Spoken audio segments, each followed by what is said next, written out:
सध्या मराठी मनोरंजन सृष्टीत विविध घडामोडी घडताना पाहायला मिळत असून धक्कादायक प्रकार समोर येत आहेत. एका प्रसिद्ध बिल्डरच्या मुलाकडे तब्बल 10 कोटी रुपयांची खंडणी मागितल्याप्रकरणी अभिनेत्री व डान्सर हेमलता बाणे-पाटकर हिच्यासह एका महिलेला पोलिसांनी अलीकडेच अटक केली.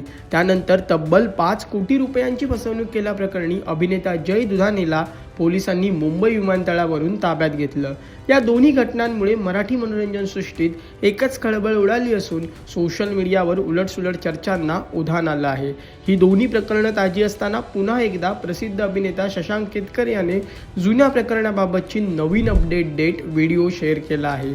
त्यामुळे शशांकने पुराव्यासहित समोर आणलेलं हे प्रकरण नेमकं काय आहे हे जाणून घेण्यासाठी लोकमत फिल्मीचा हा व्हिडिओ शेवटपर्यंत नक्की पहा.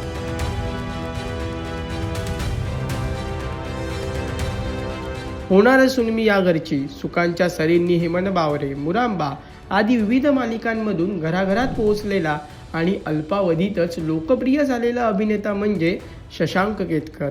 मराठी मनोरंजन सृष्टीत सक्रिय राहण्यासह शशांक केतकर सोशल मीडियावर वैयक्तिक आयुष्याबद्दल विविध गोष्टी शेअर करण्यासह सामाजिक प्रश्न व समस्यांबाबत आवाज उठवतानाही दिसतो. त्याप्रमाणे सुकांच्या सरींनी हेमन बावरे या मालिकेमध्ये काम केल्याचं पूर्ण मानधन अद्याप मिळालं नसून दिग्दर्शक मंदार देवस्थळी यांनी पैसे थकवल्याचा आरोप शशांकने केला आहे. तसेच थेट ऑक्टोबर ते नोव्हेंबर 2025 दरम्यान झालेल्या चॅटचे स्क्रीनशॉट्सही शेअर केले आहेत. शशांक केतकर याने सोशल मीडियावर एक पोस्ट करत म्हटलं की, नमस्कार, मी लिगल ॲक्शन घेतोच आहे, पण तुर्तास मंदार देवस्थळी म्हणजेच मंदारदादा या उत्तम दिग्दर्शकाचा आणि सुकांच्या सरींनी हेमन बावरे या मालिकेच्या निर्मात्याचा थापा मारण्याचा पॅटर्न तुमच्याही लक्षात येण्यासाठी हा व्हिडिओ स्क्रीनशॉटसोबत पोस्ट करतो आहे. पैशाचा विषय स्वतः कधीही काढत नाही आणि आम्ही विषय काढला की तो रडतो, गयावया करतो, डार्लिंग बाळा वगैरे म्हणतो आणि आम्ही कलाकार मूर्ख ठरतो. 5 लाख ही एखाद्यासाठी मोठी रक्कम आहे की नाही मला माहीत नाही, पण माझ्यासाठी तरी ही मोठी रक्कम आहे. सुकांच्या सरींनी हेमन बावरे या मालिकेचे पर डे प्रमाणे ठरलेले पैसे कसे बसे मी काढून घेतले, पण जो TDS त्याने कापला आहे तो अजूनही बाकी आहे. म्हणजे त्याने पेमेंट देताना TDS कापला आणि गव्हर्नमेंटला भरला नाही असा दुहेरी गुन्हा केला आहे. बरं, ही परिस्थिती फक्त माझ्या एकट्याची नाही, सगळ्यांची आहे. अनेकांची तर मुद्दल आणि TDS दोन्ही बाकी आहे. पण आता मी फक्त माझ्यासाठी बोलतो आहे. यूट्यूबवर 4 वर्षांपूर्वीच्या काही मुलाखती दिसतील, त्यातही त्याचा हा थापा मारण्याचा पॅटर्न क्लिअर दिसतो आणि आमच्या पैशांचं केलं काय याबद्दल चकार शब्द काढत नाही तो. याच्यामुळे होणाऱ्या कोणत्याही परिणामाला मी किंवा टीममधील कोणीही जबाबदार नसेल. तर इथे हे आवर्जून सांगावं लागेल की सगळेच निर्माते असे फ्रॉड अजिबात नसतात. त्यामुळे हे फक्त आणि फक्त मंदार देवस्थळी यांच्याबद्दल आहे. इंडस्ट्रीमध्ये अनेक उत्तम निर्माते आहेत, त्यांना नक्की कळेल मी काय म्हणतोय ते. आम्ही उत्तम काम करून तुमचं प्रोजेक्ट चालवतो, तुम्ही वेळेत पैसे देऊन तुमचं काम उत्तम करा. तर अभिनेता शशांक केतकर याने व्हिडिओ शेअर करत काय म्हटलंय पहा. नमस्कार. फायनली ती वेळ पुन्हा आलेली आहे जिथे मी एखादा व्हिडिओ टाकतोय आणि व्हिडिओच्या माध्यमातून मी काही तक्रारी मांडतोय. मला माहिती आहे की हा व्हिडिओसुद्धा वेगळ्या पद्धतीने ट्रोल होणार आहे. काहींचं असं मत असेल की चला पॉपकॉर्न घेऊन बसा, आता पुन्हा एकदा एंटरटेनमेंट आहे.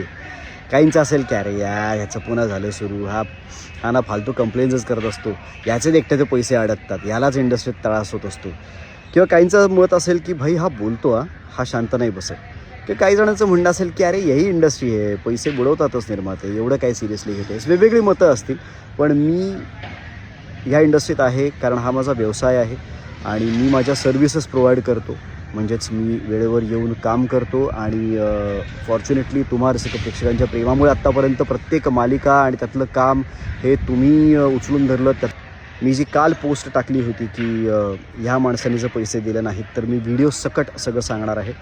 तर मंदार देवस्थळी हे त्या माणसाचं नाव आहे. तुम्ही यूट्यूबवरती गेलात तर त्याचा स्वतःचा एक व्हिडिओ आहे ज्यात तो असं म्हणतो आहे की पुढच्या 6 महिन्यात मी सगळ्यांचे पैसे द्यायला सुरू करणार आहे. हा व्हिडिओच 4 वर्षापूर्वीचा आहे. एकंदरच या सगळ्या पैसे मिळाले नाहीत. या घटनेला आता 5 वर्ष झाली. माझी रक्कम ही साधारण 5 लाखाच्या आसपास आहे आणि 5 लाख रुपये मी का सोडायचे हा माझा एक मूळ प्रश्न. जेव्हा मी पहिल्यांदा आवाज उठवला होता 4-5 वर्षांपूर्वी, तेव्हा मला काही सिनियर कलाकारांनी असं सांगितलं की अरे पण तो किती चांगला दिग्दर्शक आहे, चांगला निर्माता आहे, त्याच्या पाठीशी तुम्ही आत्ता उभं राहिलं पाहिजे, त्यांनी पैसे नाही दिलं म्हणून तुम्ही त्याला असं बदनाम करता कामा नये, मग निर्माता कधीच उभा राहणार नाही. ही मतं अगदी 100% योग्य आहेत. पण म्हणून निर्माता म्हणून मुळातच त्यांना पैसे बुडवता कामा नयेत ना. तरच तो निर्माता असेल. त्याच्या पुढे त्यांनी जी प्रोजेक्ट्स केली, मग त्या प्रोजेक्ट्सना आमचं सहनिर्माता म्हणून नाव का नाही लावलं? कारण आमचेच पैसे तिकडे वापरले.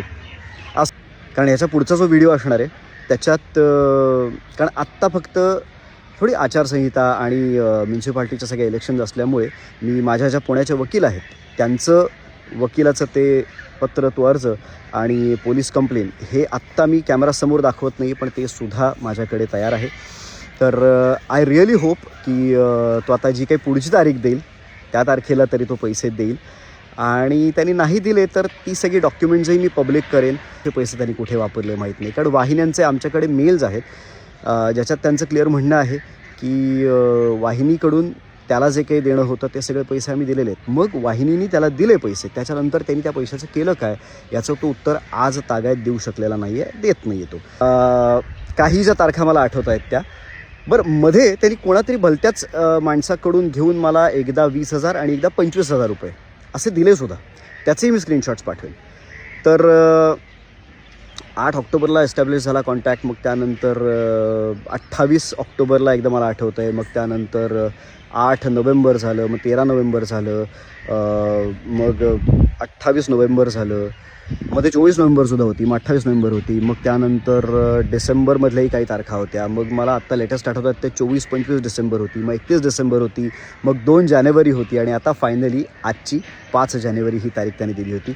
पण कुठलीच तारीख तो फॉलो करत नाही आणि मग आपल्याला अंदाज येतो ना की हे फक्त आपल्याला उल्लू बनवलं जातं आहे, इमोशनल फूल बनवलं जातं आहे. दरम्यान आपण आर्थिक संकटात आहोत, तुमच्या सर्वांचे पैसे लवकरच देईन, मला थोडा वेळ द्या, असे दिग्दर्शक मंदार देवस्थळी यांनी यापूर्वी वारंवार सांगितलं होतं. पण आता शशांक केतकर यांनी व्हिडिओ पोस्ट केल्यानंतर दिग्दर्शक मंदार देवस्थळी यांच्याकडून अद्याप कोणतीही प्रतिक्रिया समोर आलेली नाही. मात्र अभिनेता शशांक केतकर यांनी घेतलेल्या भूमिकेचं काही कलाकारांनी व चाहत्यांनी समर्थन केलं आहे. प्रसिद्ध अभिनेता आस्ताद काळे यांनी फेसबुकवर एक पोस्ट करत आपल्या हक्काचे पैसे बुडवणाऱ्या निर्मात्यांविरोधात आपण एकत्र येऊया असे कलाकार व तंत्रज्ञांना आवाहन केलं आहे.